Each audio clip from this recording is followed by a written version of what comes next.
we can overcome all the attachments in this phenomenal field of personhood.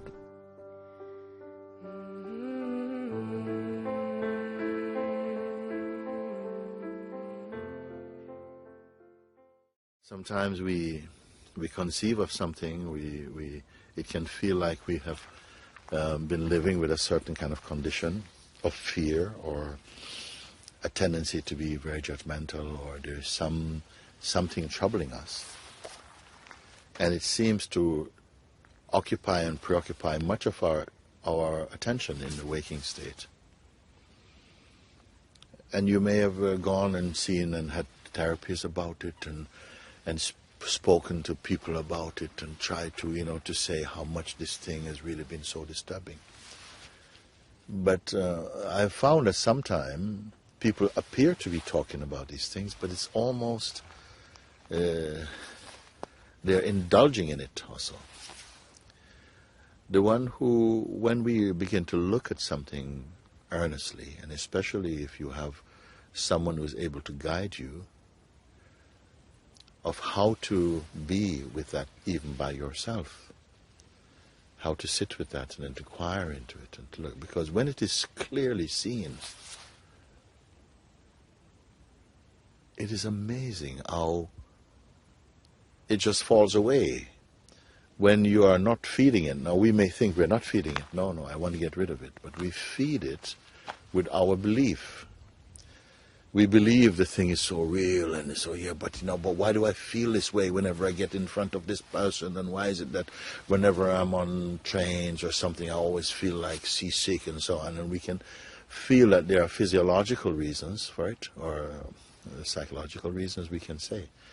As soon as we begin to understand and to take some distance and to look from a deeper place, and please accept that there are deeper and deeper regions within our looking, that you come to a place that when you see, you are free of it. And you see how ridiculous also some of these thoughts are. We create a relationship with them, and we imagine that they are so important, or we get so entangled, or something gets so entangled in them, and is now paying the cost for that entanglement, for that depth of association, or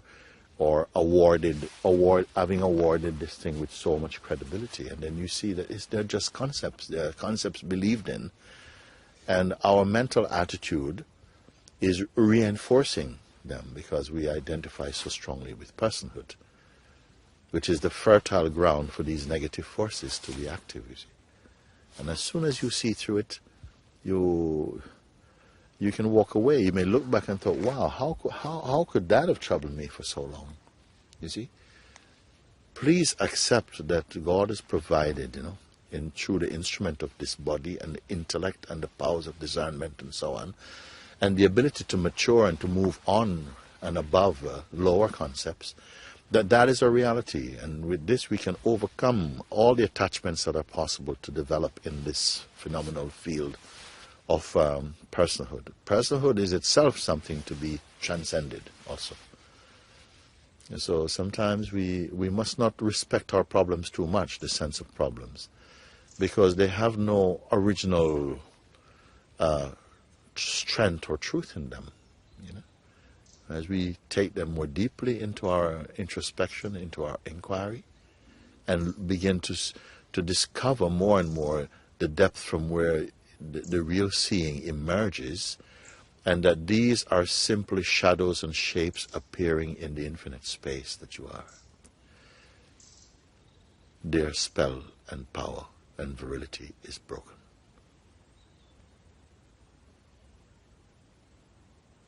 Without doubt.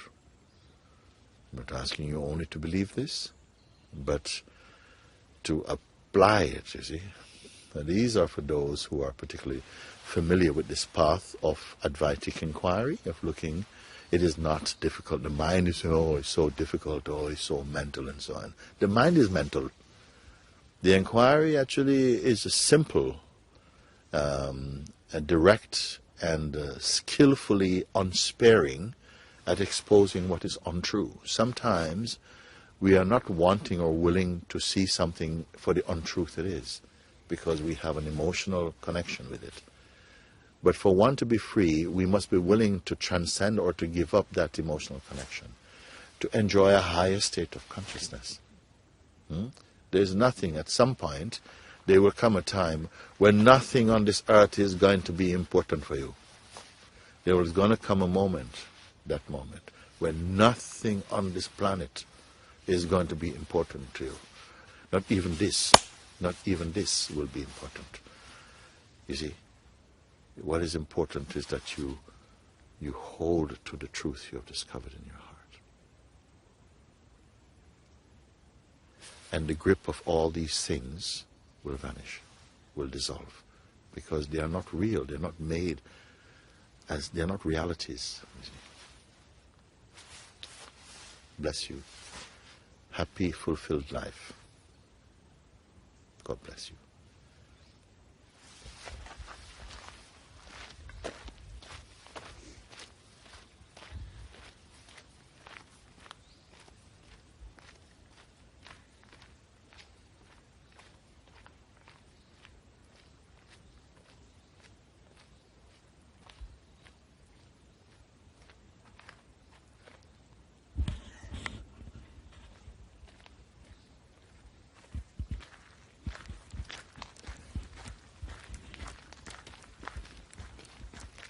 Just to put the tail of this back onto it.